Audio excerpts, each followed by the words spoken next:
Welcome to another episode of Courageous Me. Today, I've got the incredibly wise Sjeanne Cawdry here. Now, she's the CEO of Center of Liberation, and she's a liberation coach. Now, if you're anything like me, you're probably thinking, okay, what does that mean? And I'll get her to explain it, obviously, but oh my goodness. When I met Sjeanne for the first time, you know those people that you just connect with in the world and you go very deep very quickly? She's one of those humans. And, I don't like the surface level stuff. I like the deep. So I got so much out of our first conversation that I had to get her here to share some of what makes her her and how she's got this depth of wisdom and also what this liberation coaching is all about. So, Sjeanne, before we learn more about the incredible woman that you are, could you just tell me what excites you to have a conversation with me today about courage? Yeah, thanks, Kim. And first of all, thanks so much for having me. I'm so super excited to be here.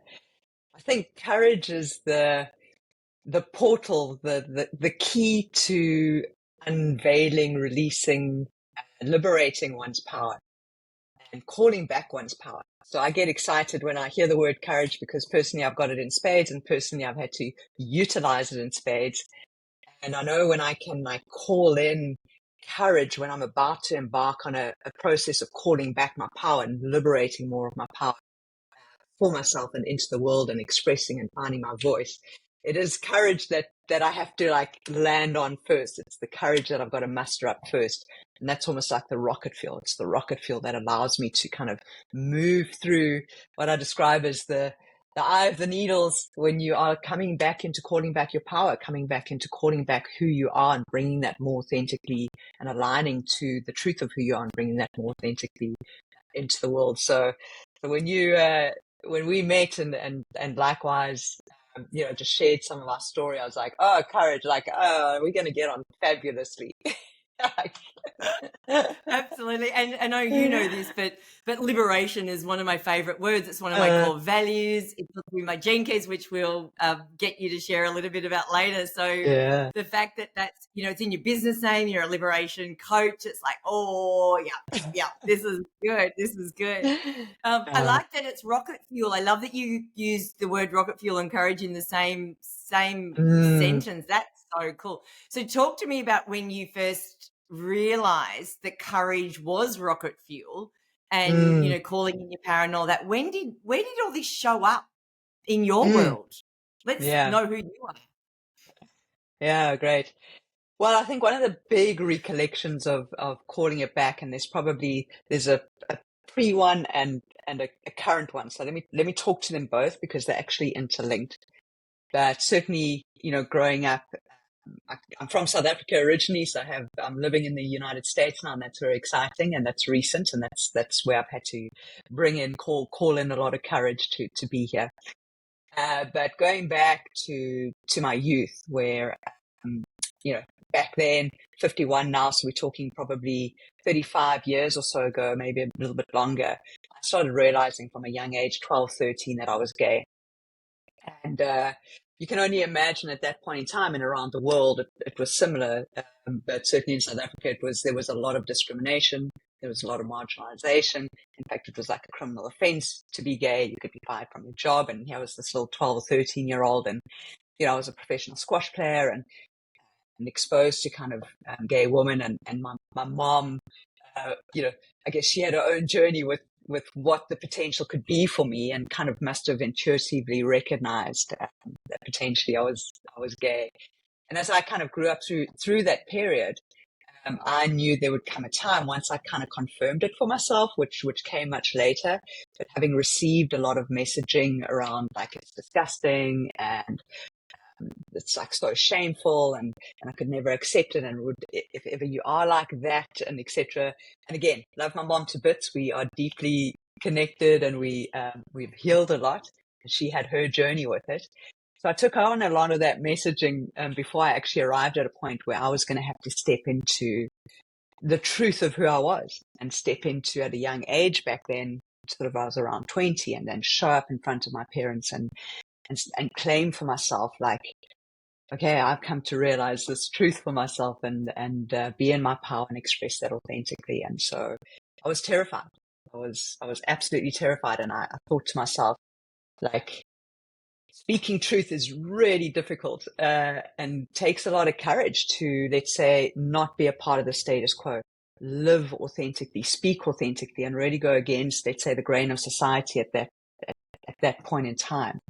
And knew, because of the messaging I'd received, that this was going to be a very difficult journey, and potentially one that would, I would face rejection. I would face some pain and some hurt, as we all kind of grappled with what it would mean. And so I made a decision from a very young age to step into my power, express authentically who I was. And, I could have left it another 10 years. I chose not to. And it was a very, very difficult experience. And I Wow. guess, How old were you when you did share it with your parents, or, shared it with yeah, everyone other than yourself? yeah, I was 20, 21. So I remember sitting across them. They'd come to visit me at university, and I was like, okay, I'd say to friends, this is the night, like they're here, and I just like, I have to just express this truth. And and just ended up, taking on a lot of shame and a lot of humiliation, and like, look at the chaos I've created. And it was devastating for my parents to actually hear it, particularly my mom, and everything, that kind of the repercussions. And I guess from that, what happened for me, and that was just one of the events, was I took on that to literally express my voice, to literally express the truth of myself, and to literally be in alignment with the authentic power of myself. Ended up in chaos, ended up in like, sort of difficult times for other people, ended up being really painful for other people, and like me bringing shame on my family and my community. And so I kind of really kind of just sort of disappeared, and really kind of just struggled with it, after that, and struggled with being me. Yeah. That's what I was going to say. Like, isn't it awful to think that we live in a world where you just want to be you, but that's such a struggle if you doesn't conform with the expectations that everyone around you has. So you've decided that you wanted to share this with them so that Yes. you are able to be authentically you. But it wasn't like, tell them, feel that, I've done that, I've had that conversation, and then, rainbows and fairy tales. It sounds like No. that didn't happen. What sort of happened after you told them? You sort of said you went into a bit of a spiral. Talk to me about that. I just found myself, I just kind of disappeared. I felt so much shame and humiliation for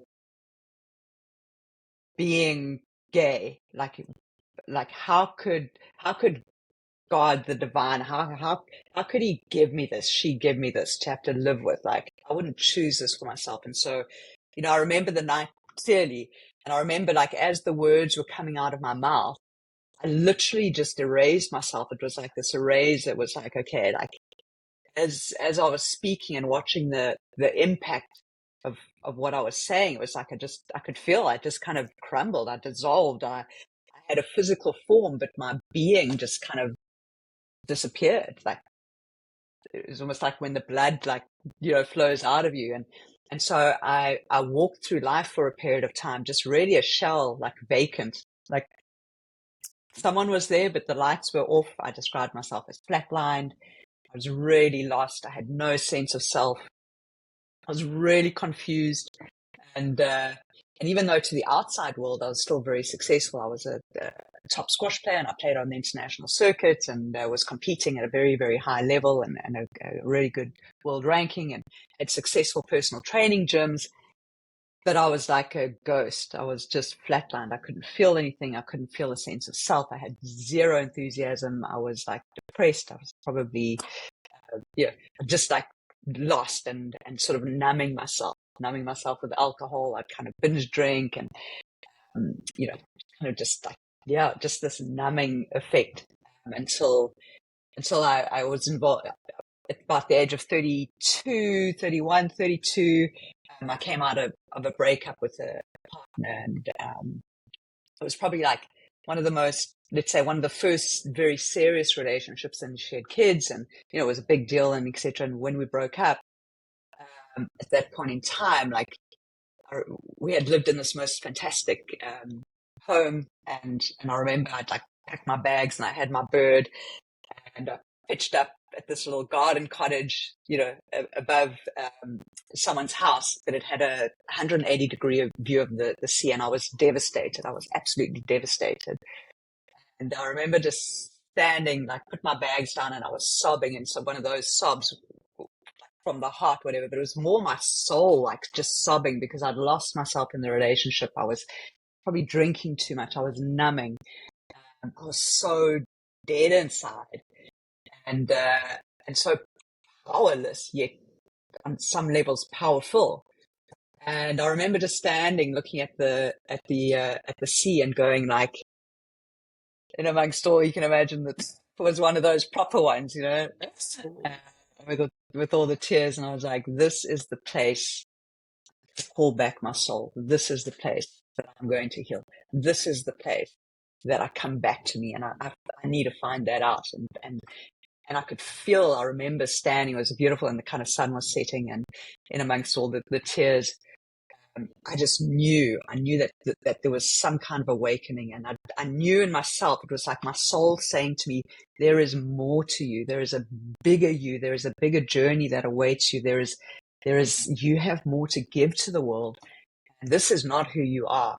I'm kind of just like, so kind of seeing that and kind of feeling that sort of energy about me. So despite the kind of sadness, I also knew that like this was the place. And so the journey back to wholeness really started, and calling back my power, calling back myself, and coming into the world in a very more powerful way to Wow. be. Yeah. Oh my gosh. So you've come out when you're about 2021. You are feeling, as you say, like you've been erased almost, and you're going through life almost just, the body and the mechanics and whatever. Vacant. But you're also playing elite sport. Like, so Correct. you're not, you might have felt empty inside and like a shell in operation, but that shell is still performing at a super powerful level. You're then in a serious relationship that's ended, and again, you feel like you lost yourself because your identity was in that relationship. That's gone. You're standing on the ocean, and you have this moment where you go, nah, this is, I thought you were going to say you're standing at the ocean thinking, I don't want to be here anymore. So this is so beautiful. So what did you do from there? Like what happened? Wow. Yeah. So, I mean, it was the two. I didn't want to be there. I was so depressed. And it was like, this call from my soul, like, there is more. You can do this. There is more. And so, I just became completely invested in it's such a curious, once that sort of happened. And I think these big awakenings can happen either sort of in pain and trauma from something like I experienced. And to your point, I played for my country. I played on the international circuit with squash, world ranking, and was very well known in the personal training, one of the best personal trainers. So it was really a fascinating dynamic. And I remember that weekend, in fact, going into the bookstore, and I had no idea where this was all going to start or how it was going to start, but I went into a bookstore in South Africa. We've got these big bookstores, exclusive books, and it was a Sunday, and I still remember like going, somehow I landed up at the spirituality section, and I'd not really, like, I was a little bit aware, but I really hadn't explored it. I'd done like psychology at university, so I was interested in human development, and I really enjoyed Jung's work, and it really resonated with me. Anyway, so nonetheless, I arrive at this bookstore, and there's just books and books and books, and I'm just standing like in front of the spirituality self-help section. And I'm like, okay, there's just a lot of books here. Where do I start? But nonetheless, I must have been there about an hour and a half, and I'm still kind of heavy in my eyes from all the crying. And this guy, out of the blue, an Indian chap, comes walking down the aisle, and he pulls off the shelf a book by Wayne Dyer, The Power of Intention. And then he pulls off another book, Synchronicities, Synchrodestiny, Deepak Chopra. So he hands me The Power of Intention. He says, start with this one. And then he said, go to that one.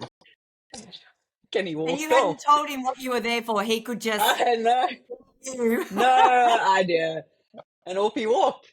I held these two books and kind of like that's where, Power of Intention was the first book that I read. And as soon as I read it, it was like this insatiable thirst just went into every single cell. It went, I got it. And I was like, there is hope. Like, this is like, there is like, just, and so that was the start of it. And so I got very involved in, shortly after then, like sort of doing a coaching diploma came across my path, and I was really unhappy in work. I wanted to switch out into work, and had this calling out of nowhere to like get into the corporate space. I was like, I've never been in the corporate space. I'm running personal training. I had no how, like, honestly, I'm not doing it, but it was so strong. And so this coaching program came along, and it was Ken Wilber's coaching. So I did integral coaching. I got deeply involved in quantum physics and quantum mechanics, and books and books and books and books. So like, I was in that sea view, and I was just at books, and I watched what the bleep, how far down the rabbit hole can you go? And I got introduced to Dr. Joe Dispenza, and he became an absolute mentor. And just got myself into coaching. I got myself into therapy, and I just educated myself and opened, like I went on a path. I'd probably just describe it as like, I realized once I got into this work that the self-awareness piece was the first piece of it. Like, I wanted to understand every part of where I'd lost my power, every part of like the obstacles and the barriers, everything that was holding me back, the limitations, the programs, from being liberated, from being free, from expressing. And I call it like my callback of my power, my path to calling back my power. And so I just went on this extensive, deep dive, deep journey into knowing every nook and cranny. And then the next piece of the journey was really around sort of, what did I need to heal? The very first thing I needed to heal was my heart. I described what I had to bring this flat line. I had to give it a pulse, I had to bring those, when you're on your deathbed and you got to like, it's like, get this girl awake, but I realized it was here in my heart. And I describe it as like a frozen heart, a barbed wire heart. It was just like tight, and I was shut down. So I went into this deep healing process with my heart, my relationship to the divine. And then as I was able to open my heart, I could open up almost a realignment process. I needed to now say, okay, now I need to realign to the truth of who I am. And all of these pieces were pieces of the callback. And now from that realignment, I could then go into a phase of, how do I create from a place of more truth, more authentic truth? And all the time, things were coming into my experience for me to kind of grasp onto and follow a trajectory, whether it was a teacher or a mentor or a retreat, or whether it was like, as I say, the coaching. And I decided to pursue my heart's calling towards, or my soul's calling towards, the corporate space. And without any experience in the corporate space, did the business and life coaching and connected up with my sister. And this was all kind of, as I say, 32, 33, 34, all of these things were happening. I had a near-death experience in between all of that, with pulmonary embolisms.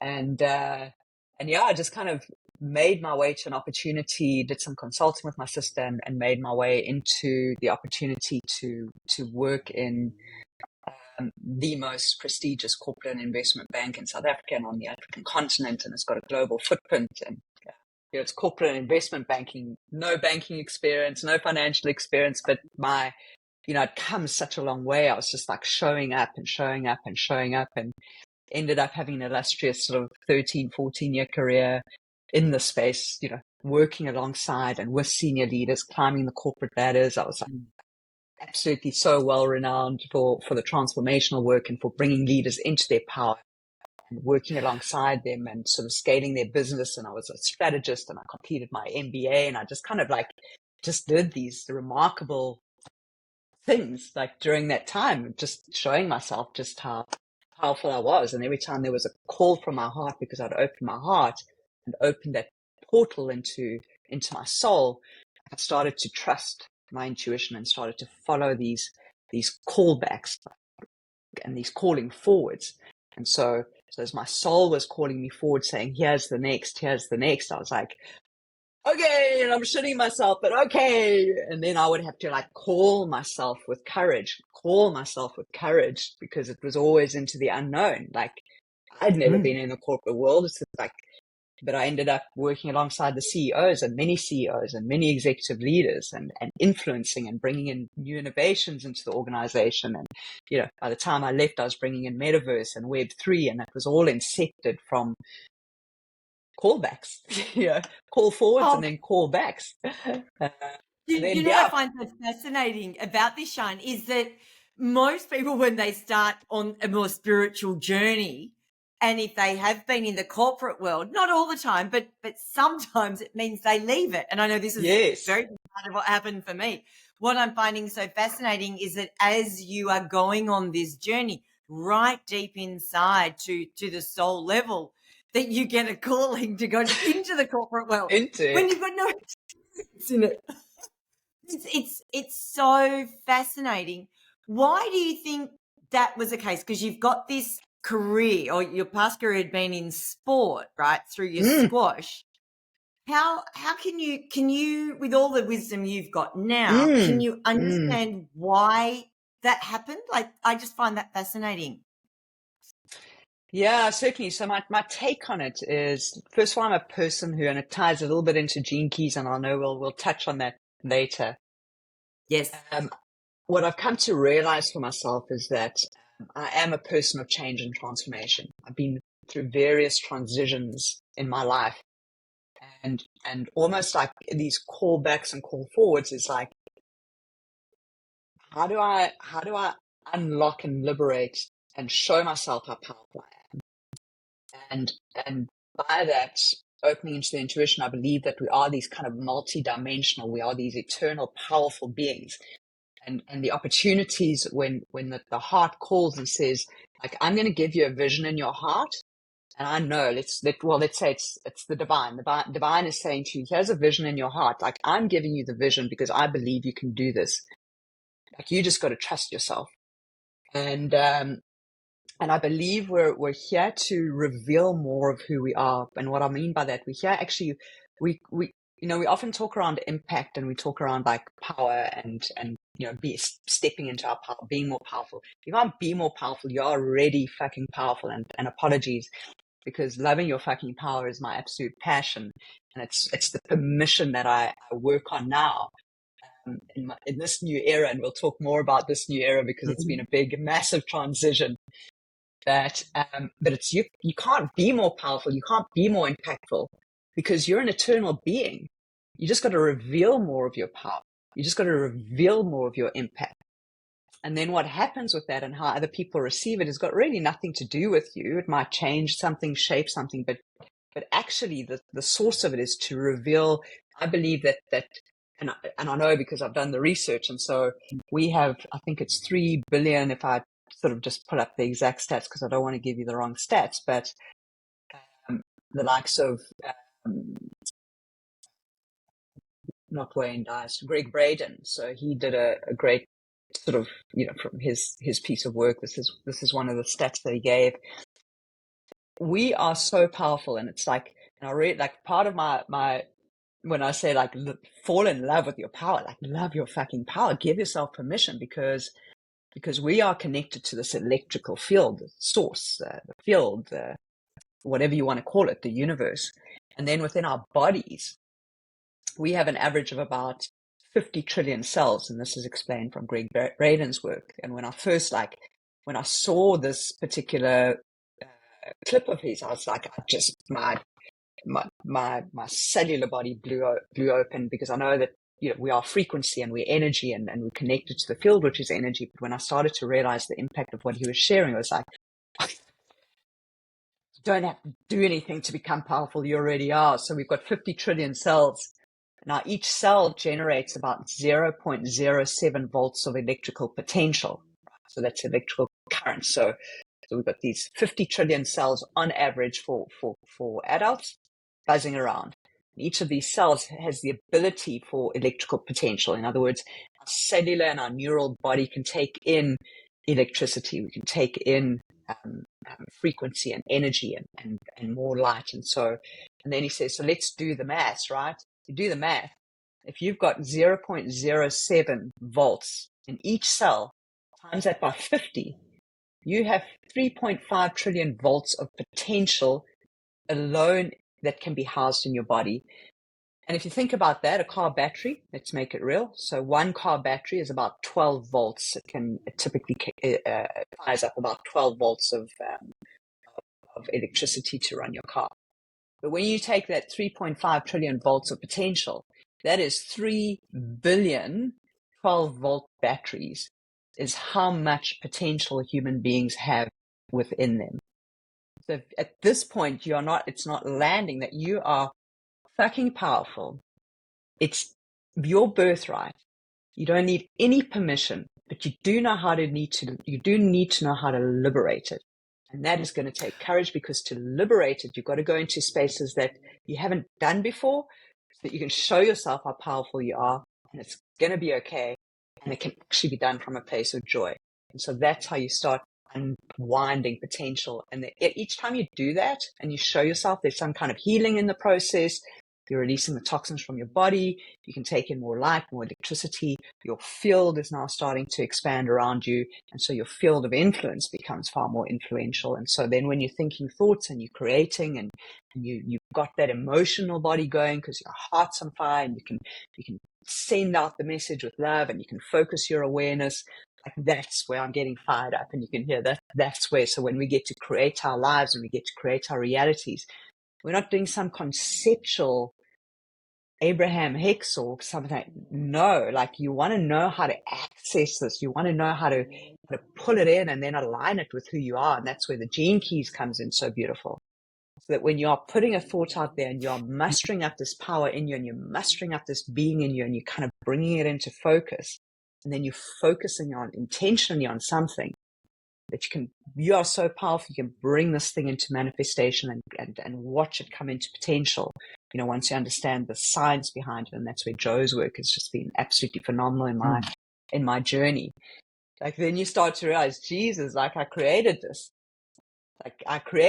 Like, I participated with the divine in creating this, you know, and I'm looking out my window because I'm sitting in a new country on a new timeline. I left South Africa when I was 51, so that's 6 months ago. And I'm city life, Johannesburg, and like, you know, and I wanted to have an experience where I could live in another country, and I'm living it. And I have this magnificent view of the sea. I have these bald eagles that fly past me. I've got golden eagles that fly past me. I've got nature teaching me, and I'll share more of like what the eagles have taught me.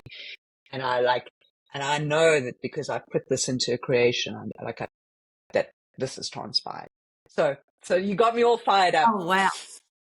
Oh, I know. And that's why I didn't want to interrupt, because it's like, oh my God. But of course, as you're talking, I've got to ask about this, about this. Oh my.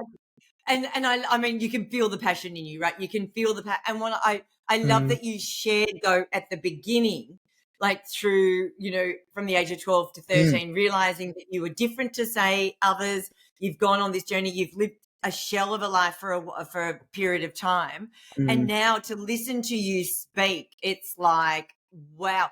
What you said, firstly, I love that you say you've opened up this portal. I do really resonate with that.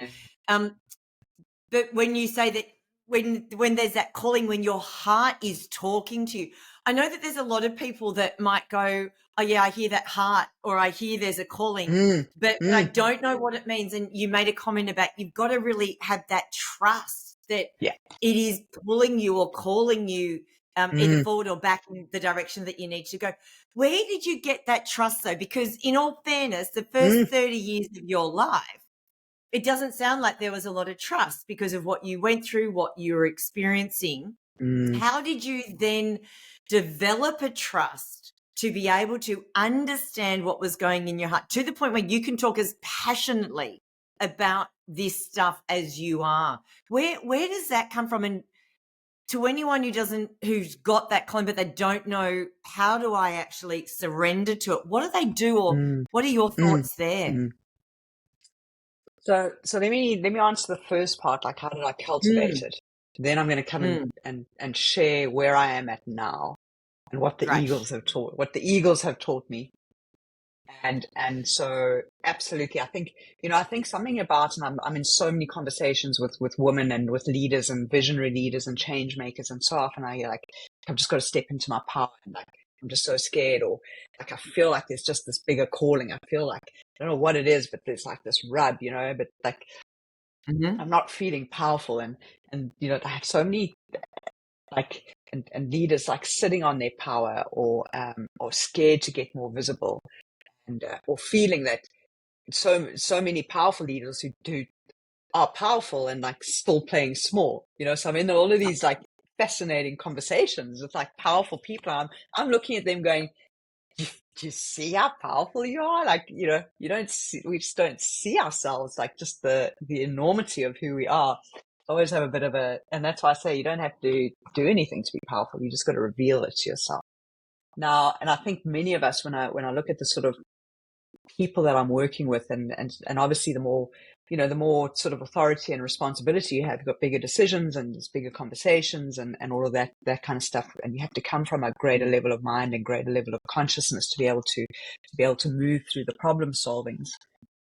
And my journey of losing trust was it was from a lot, like I started, like I couldn't understand, like I say, why God like had given me this thing around being gay, and then like the way that, and I was, if I go back to how capable I was as a youngster growing up, I mean, I remember 6, 7, 8 doing the most phenomenal things on the playing field, or with like, I didn't know it. Like, I didn't know I was doing these extraordinary things. And by 10, 11, 12, I was playing like women's squash, like against the women, one of the top women.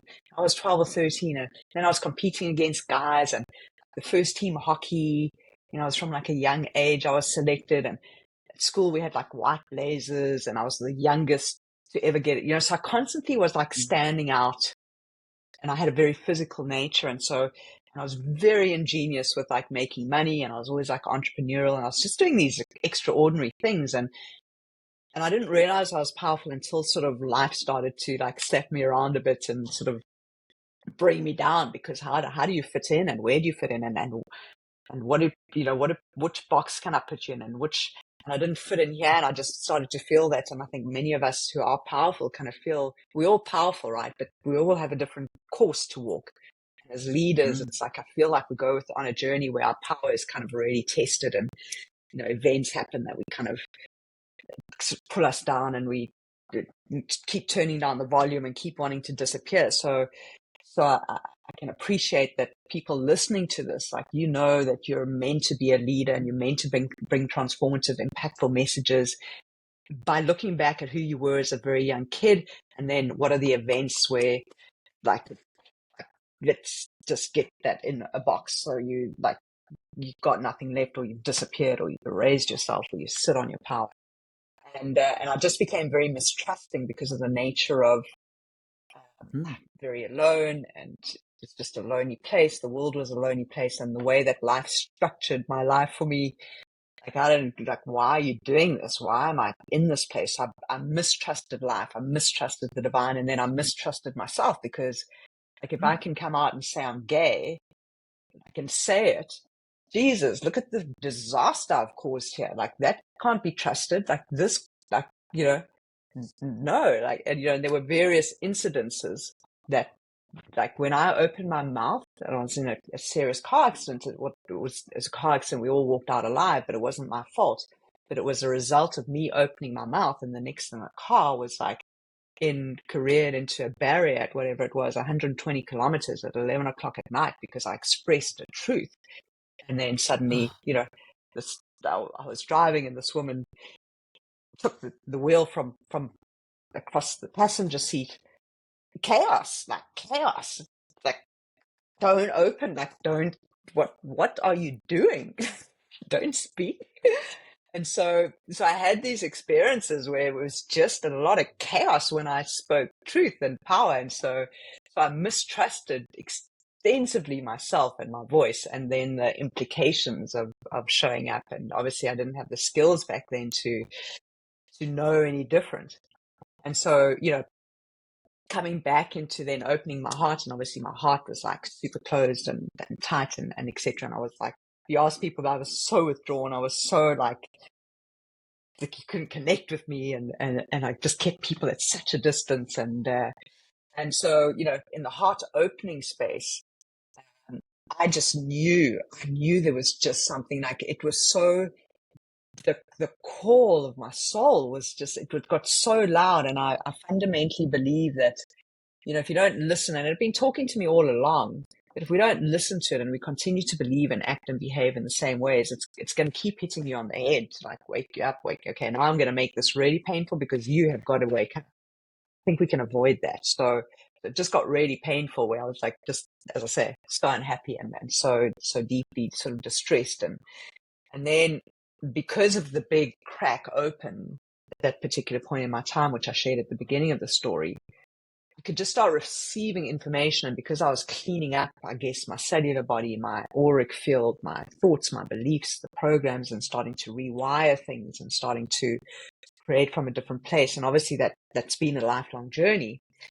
But I started to sort of say, okay, well, if the first piece of like intuition of like, go to the bookstore, and I went to the bookstore and like stand, and then this person just, and the first book is like Synchronicities by Deepak. So I kind of early on was like, oh, I get synchronicities. Let me know more of that. And so that if I had that guidance, that I could start tuning into, and just gently, I think there's a piece of discernment, and I've done things where I've got myself into powerless places because, I've just gone too quickly and taken risks, and I'm a risk taker, but I've gone too much too fast. My nervous system couldn't handle it, and I didn't have the right base of information, whether once the call of your heart comes and the vision is given, because it comes in, for me, at first it was like just a voice, then it was like a bit of a vision that sort of started, and then like I'd get like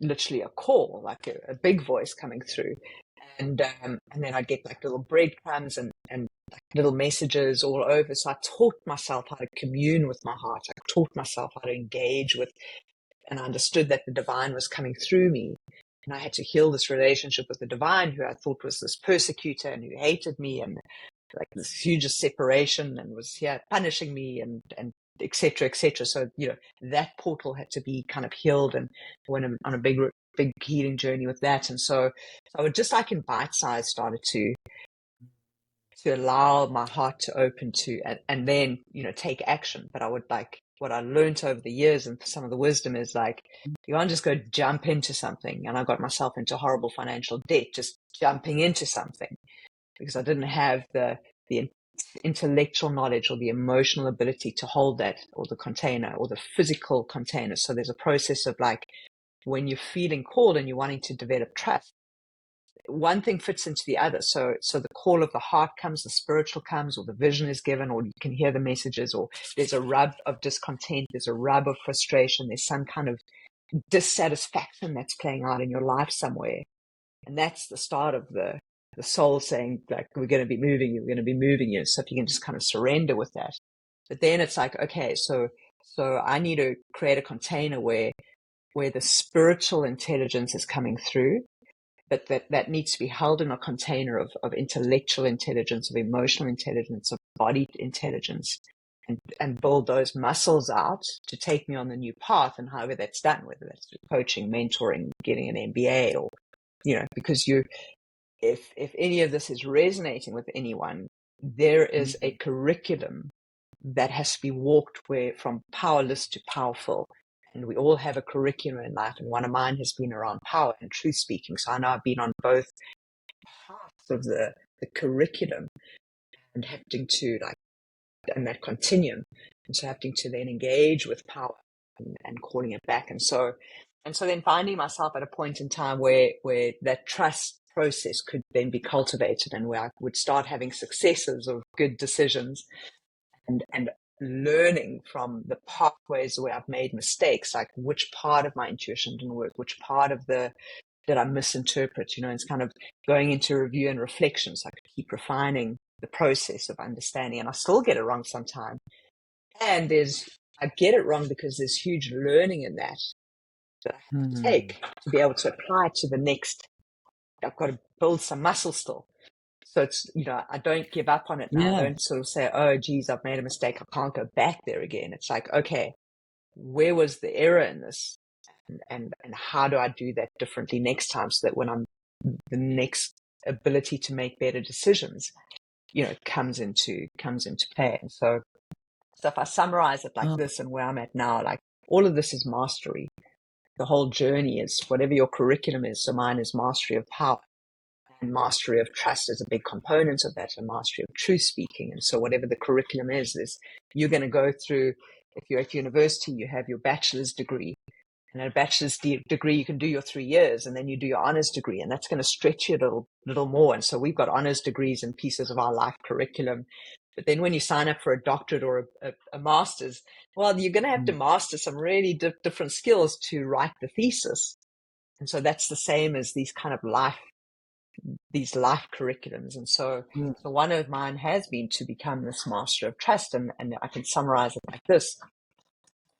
The eagles that fly out here, we have bald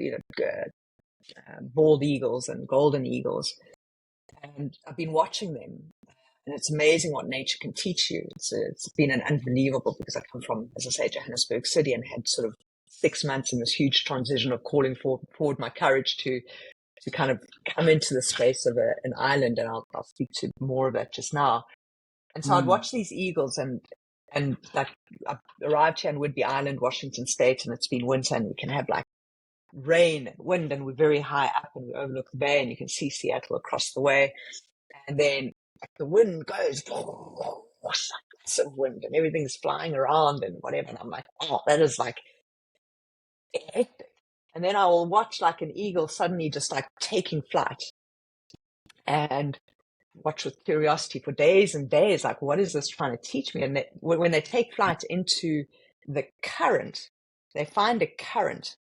I can't see the current. I can certainly see the trees and everything going wild. And I'm like, it is like the Wild West out there. And isn't that life? It's like the Wild West out there. Like, how do we, but yet they would like take flight, and they'd move into a current.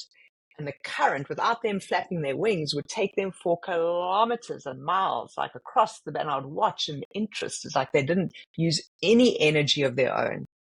They'd use their little tail feathers, and I've been up close to them when it happens as well. And they use their little tail feathers to give it some direction. But once they find that current, there is a whole, and what I learned is there is a whole different energy system operating in amongst the chaos of other energy systems. And the eagles know how to intuitively move into the current that is right for them. And they don't it's effortless. They are carried by this divinity. And so I realized that this current is the divine current of life. And when you can align to the divine current of life, you are coming into a whole different energy system that is going to take you to where you need to go. Your responsibility is a couple of things. Your responsibility is you need to know when to take flight. And that's practice, and just the eagle needs to get off its branch. The divine doesn't, there's free will. The divine doesn't come and take it. The eagle makes a choice and knows when to move into a current. And it's a few flaps, and, and in it goes. And it has to trust then that this current is going to move it where it needs to go without interfering. And then it needs to own the direction. It's the CEO of its vehicle. And so it's going to give direction that it wants to go wherever it wants to go. So you kind of deeply trust the current. And so what I realized is in my time here at Whidbey, like, I'm in this transition where I'm deeply into a very deep process of trusting the current of my life, and making that switch from where even previously up until this point, I was a bit more doing, to saying, if I just be and let go of all the structures that I know, and it's taking a lot of fucking courage to do that, and then allow life to come to me. Either the wind will come, or the storm will come, whatever it's going to come, it's going to come. And can I allow myself, when I feel that current of who I am and what I'm here to, my most essential self, to bring out into the world, can I let go of my tree and then get into that current, and cultivate that skill set, and allow this whole energy system to now work for me.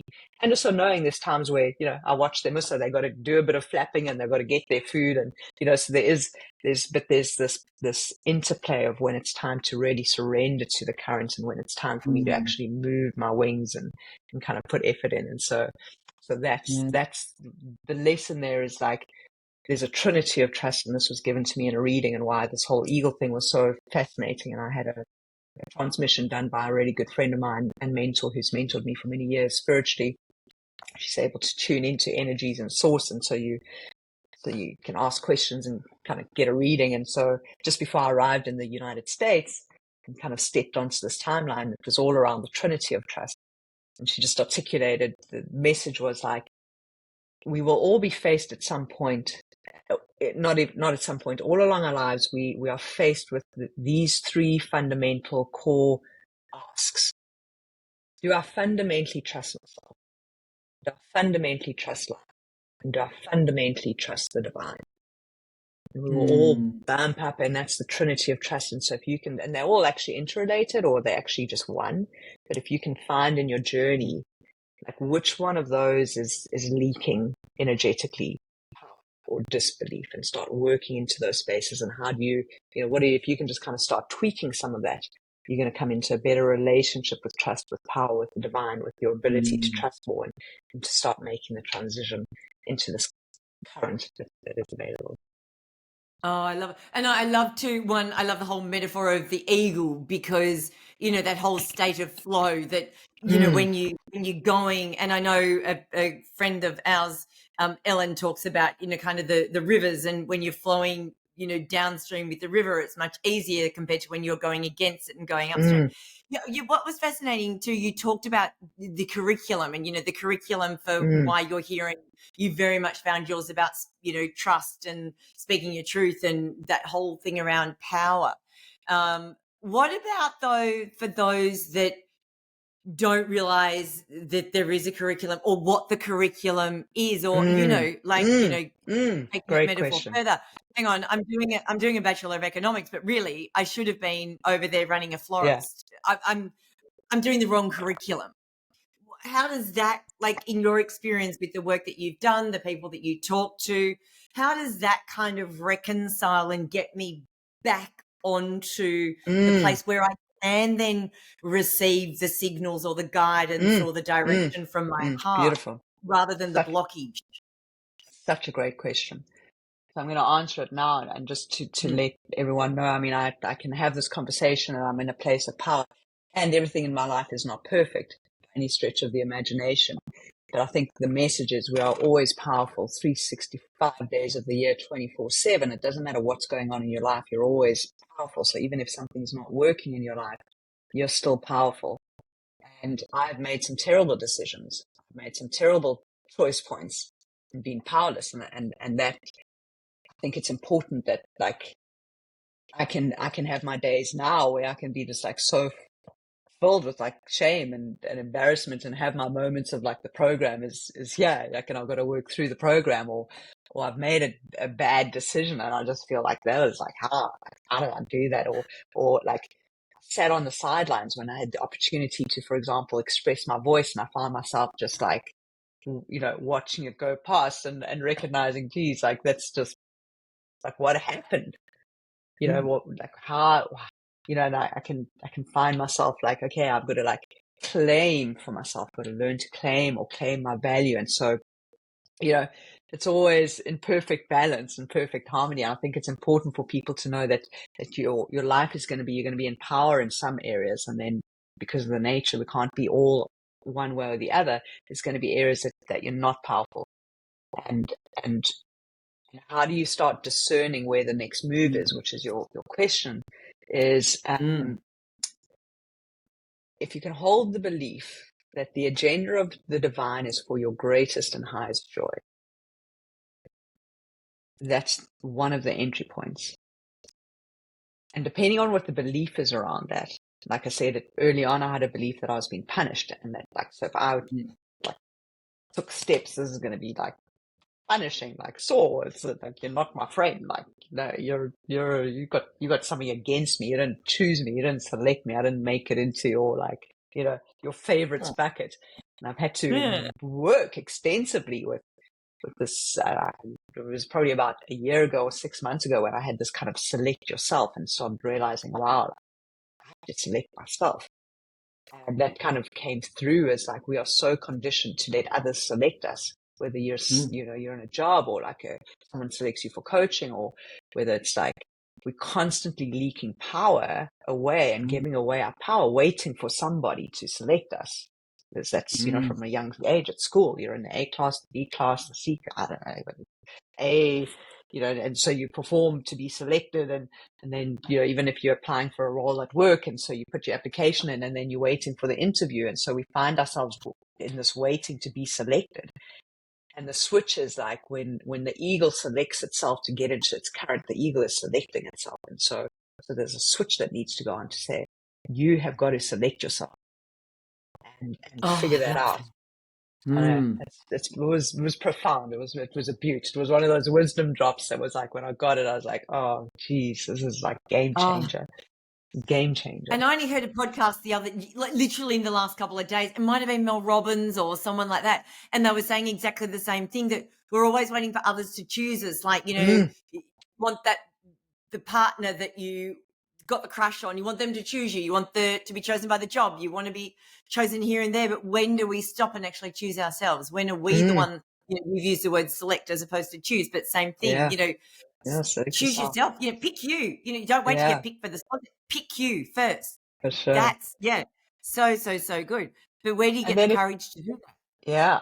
And then, so if you come back to your question then, because it gets very confusing as to like, well, how do I know which is my path? How do I know to step into the current? Like, coming back to that original question, and like, just so hold the belief, if you can hold the belief that the agenda of the divine is always for your highest good and greatest joy. And I had a big journey with that. Then if you can start saying, okay, let me look at, if my life is like this chamber. And again, like Angela gave me the analogy, she describes it as an echo chamber, and I just love it. Like your life is an echo chamber. It's mirroring back, and many of us know what that is. Like, you're looking at different parts of your life being mirrored back. What are the areas where there's rub as a start? Some of it could be really messy and really like whatever. If it's really messy and really chaotic and it's got some pain and that kind of stuff, that is definitely, you kind of like missed the signals all along. And it's now life is slapping you around a bit, say, like, there's got to be more voice or more truth speaking, or there's this conversation. Like, you will know inside there's like, because it's like there, but the initial inception points can be just dissatisfaction, discontent, frustration. And many people, let's say in the workspace and even the leaders and that kind of stuff, feeling like just not that happy. Like there's just more.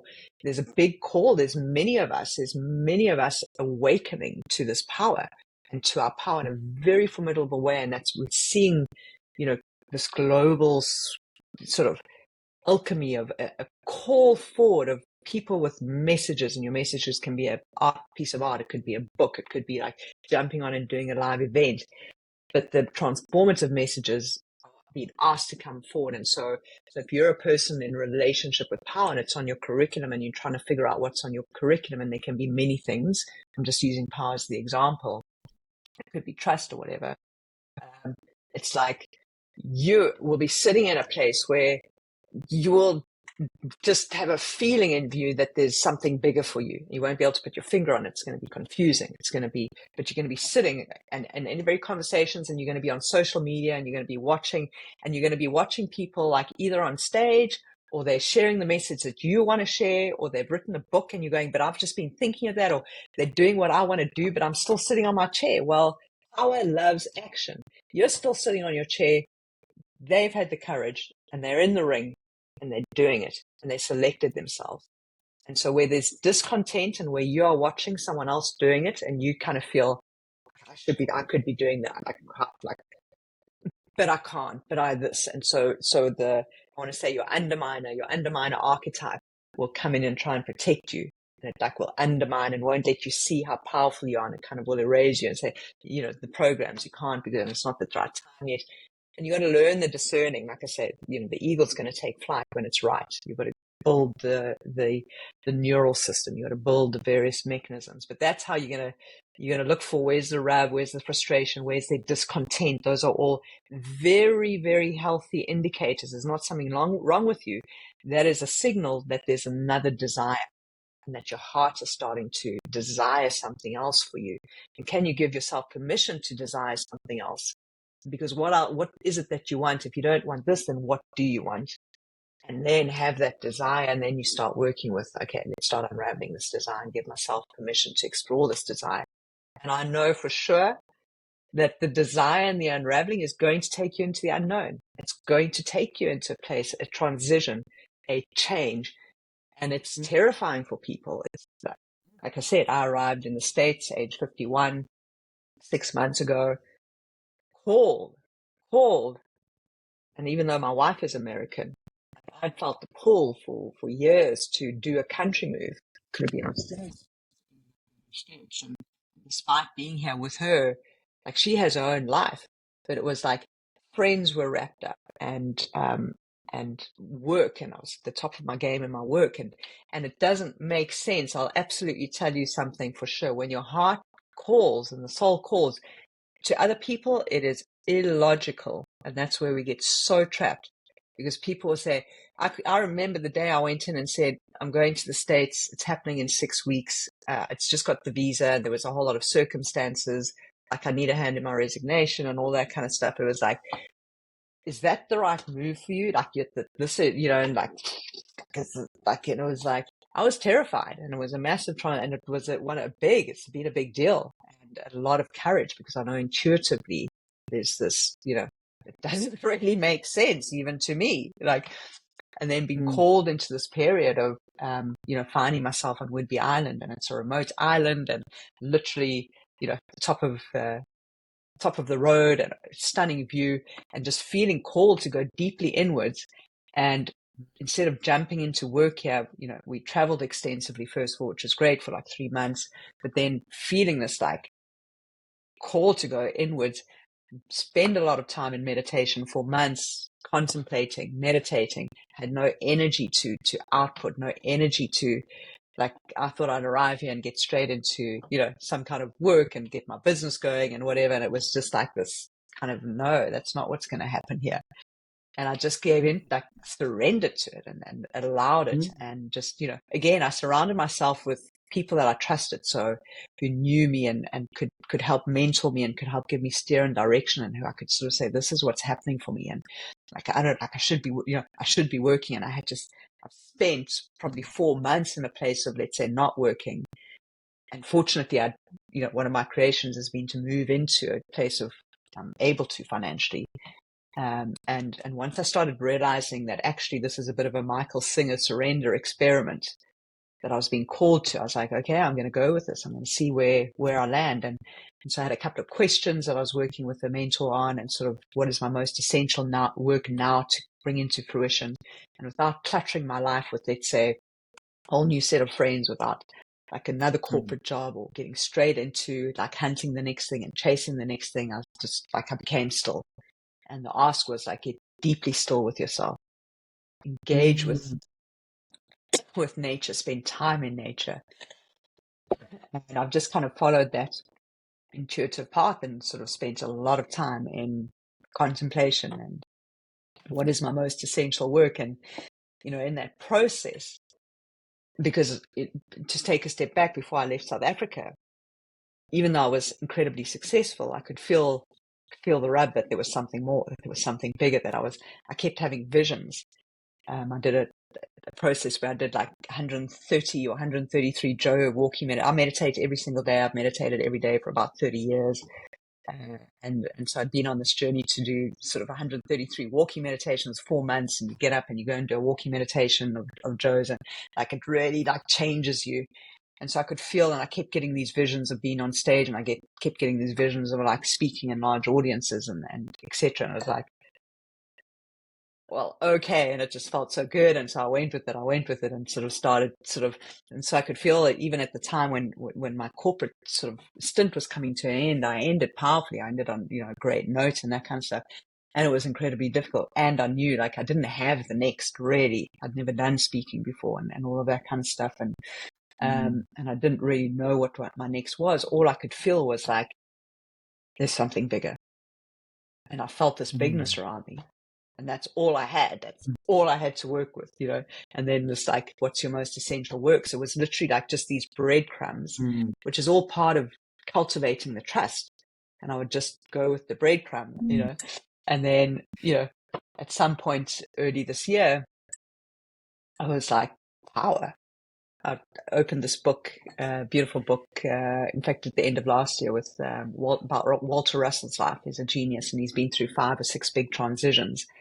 And, you know, just the reading that, and he talks about power and connecting with this universal intelligence, and it just so resonates. Thin little book, tapping the unseen mysteries of the universe, and recognizing in myself these big transitions that have required courage, but almost like to leave footprints that you don't have to be. We're not designed to be in the same thing, in the same career, and doing the same. And with all this technology, we're not designed for that. We are designed to expand into more of who we are, to know more of who we are, to get this power and potential out of us. And so we're designed to go through these transitions and change and transformations. And as I was kind of going through that, like, it just dawned on me, like, through January, like, you're going to be speaking around power. And I'm like, if you had asked me that 3 years ago, 4 years ago, that this is going to be the most, like, and I'm going to fucking fall in love with speaking about this topic, I would have said, you are hilarious. There's not a chance. Like, I have no desire, and it's just like, it's consumed me. It's in my field, and I'm getting like downloads and insights and like wisdom around. So I've just like opened up, and now this is what I do. It's like my keynote is like, love your fucking power, and love it. Give yourself permission. And no, we were never taught to love our power. I was never taught. Of course I wasn't. My parents didn't know how to teach me that young, capable, dynamic entrepreneur doing things above my years, like being powerful. But no one, we're taught to love ourselves and self-love later on in life, but no one ever has given a permission to say, please go, like, freaking love yourself, and I'm going to teach you how to love yourself, and then I'm going to teach you how to come into your power, because you're going to face transitions. And like, I want to move people through it, because we need the transformative messages. We need our power to come back online, and men and women alike. And so we can move through this period into rewriting the narrative around power, and power for a purpose, and bringing that all into fruition. So that's my most essential work at this particular point of time, and a lot of courage involved there. Oh, loads of it. And you know, it's so interesting. A couple of things you said, like the undermining architect who's kind of trying to undermine us all the time, but also the fact that these little rubs, like that place where I'm not happy or something's frustrating me or whatever, we think, oh God, what's wrong with me? What's wrong with me? As opposed to maybe this is your little signal or your little signs that there's something else for you. And I know the same thing. Even, you know, this happened to me a few years ago. And if you had have told me that I would be speaking on stages about courage when I was deeply embedded in financial services, I would have been like, what are you talking about? Yet this is absolutely where I was meant to be. And there was a lot of years and years and years of the friction and the discomfort and I'm here for more. I was at dinner with a friend one night, and he said to me, Kim, what's your biggest fear? And I said, oh, that's easy. My biggest fear is that I don't live up to my potential, because I felt deep inside there was this bigger calling and I wasn't living it. And I didn't know how. I didn't know what to do, because I was so used to do, push, work, hustle. And the more I did of that, the worse this feeling got. So yeah, like there's, Sjeanne, Fruit, there's so much in what you've said. And just, I mean, and all of this has been one big giant story of courage, right? Coming from where you started to even the work you're doing now. And I love that even the calling to move to another country, you know, at 51, which is great, where you don't know anyone, to step back from even working when the society would have been saying, no, go back to work, you'll make friends, you'll get money, all of that. And you're like, no, something inside saying, don't do that. Being able to listen, really listen to what's going on, to hear the signals is not it. Now, it sounds like you've done a lot of the work. You've got people that have guided you along the way, that have allowed you to open that portal and let the messages from that come through. Given that we've already gone over an hour and we haven't even touched this, we are definitely going to do a part B of this, because we haven't even touched on Gene Keys, which is initially how we got introduced. But if you were just going to share one or two things that if people are going, there's got to be lots more to life than what I'm doing right now, what do you reckon they would be? what are some tips you would give someone? Absolutely. I mean, yeah, first and foremost, I want to know, like, where is that question stemming from? Where are you unhappy? Where is there discontent? Where is the rub happening? Where's the chaos in your life? And like, what are you desiring? Like, what do you really want? Like, if you were the person who the world was looking to take the steps so that others could look at you to show them how, like, what is it that you need to, what are the steps? What is the actions? How do you need to be more powerful today? Like, if you are that person, and just to really kind of sit with that question, and to sort of ponder on, like, where am I giving myself permission, and where am I not giving myself permission to be the most powerful, expressed, it's self-expressed. It's the self-expression. I think there's a big ask around self-expression, where I'm not self-expressed right now. And so what is that starting point? And if I can just start with finding a place where I can just have this little bit of self-expression, not big leaps and bounds, like, what is that conversation that you need to have? What is that investment that you need to take? And what is, like, you'll know when it's the whisper. It's like your soul is on center stage, and your human version is still in the wings of the curtains, right, on a stage. I think we've all been in the theater, so we'll resonate, but your soul's on center stage, and it's looking at you, and you're in the curtains, and it's going, come, like, come, and so when you get that, because it's on repeat, and how do you start discerning, like, one little action that you can take? Something is going to be on repeat for you. And when it's on repeat, then that's the place that you're going to start to open the portal and just make one choice. What is it you need to support? The first thing is, I said, don't do this on your own. Like, I have opened up into help support. Like, I've spent thousands of dollars being here, just like still investing in, that's what, and whether it's a person or a process, like, work with people who have done this and who have some experience to transfer the wisdom, and who can kind of get into your space and figure out with you what it is, what the next step is. It's terrifying on your own, and especially if you feel like you've got a bigger purpose and a bigger calling, because in all likelihood there's going to, we fear, who do we leave behind, who are we going to take behind, and in all probability you've got to leave some stuff behind, and that's, like, you want to just be in that container where you're supported and someone is loving you so fucking fiercely. They know what you're going to be going through because they've walked this journey authentically and they've embodied it.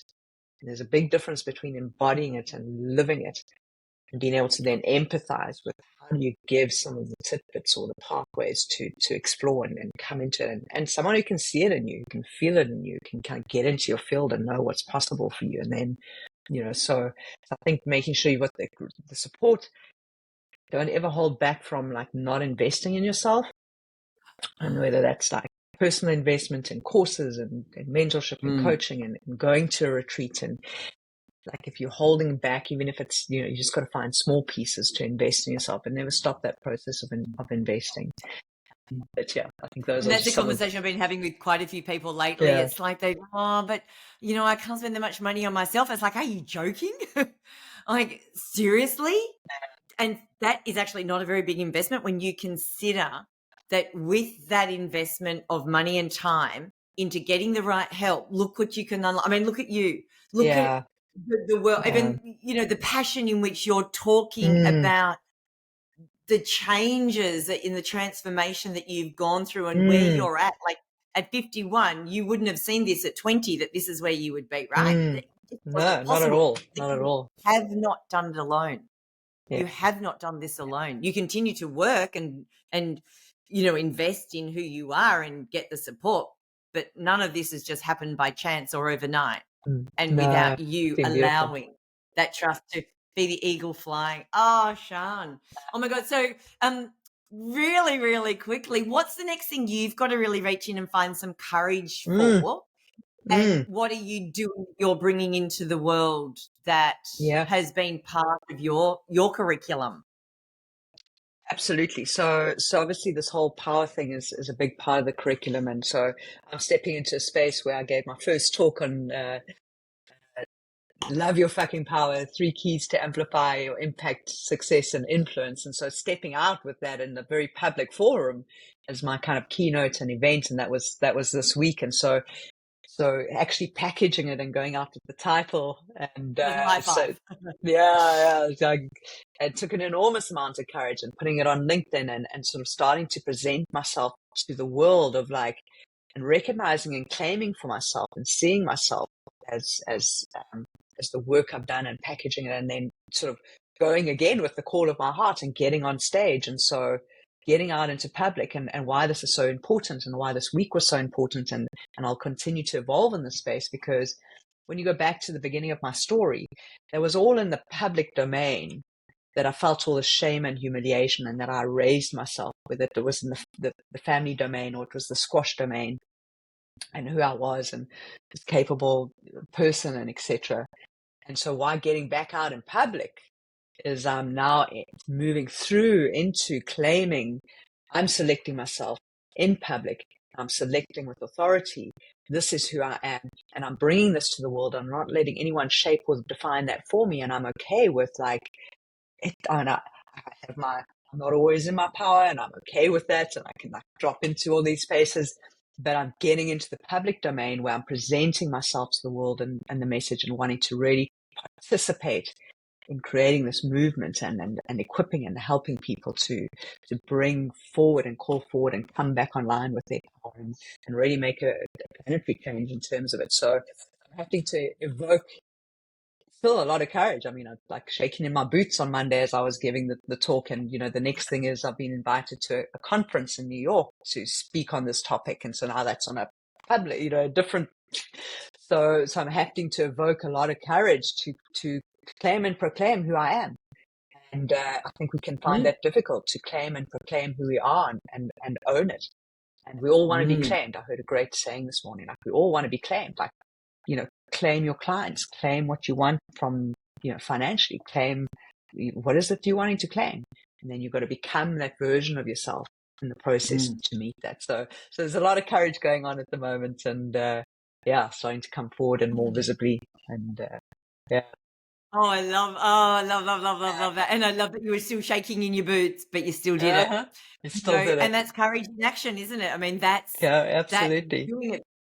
Because if you don't do this, and if you don't, you know, move through these periods where, it is uncomfortable, and you do shake in your boots and all of that. But if you don't do it, what's the cost? Oh, no, it's too, it's too big. Too big. Too enormous. Yeah, it's way too big. So for a bit of nerve and fear to be moving in the direction you're meant to be going, oh man, cheers to you. Because it's not easy. You are living, breathing proof of human transformation at its best. And, you know, thank you for even sharing this. We do have to have another with pleasure part B, because there's so many things that we need to unpack that we didn't get to this time. And gene keys, we've got to get into the gene keys. Definitely. Fantastic. But, you know, it does show that for anyone out there, just if there's something more calling you, then listen to those callings, follow the breadcrumbs. And if you get against that rub, just keep going like the eagle soaring, you know, find the current and just go with it. Sjeanne, thank you. Thank you. It's been amazing. It's been amazing. Yeah, thank you.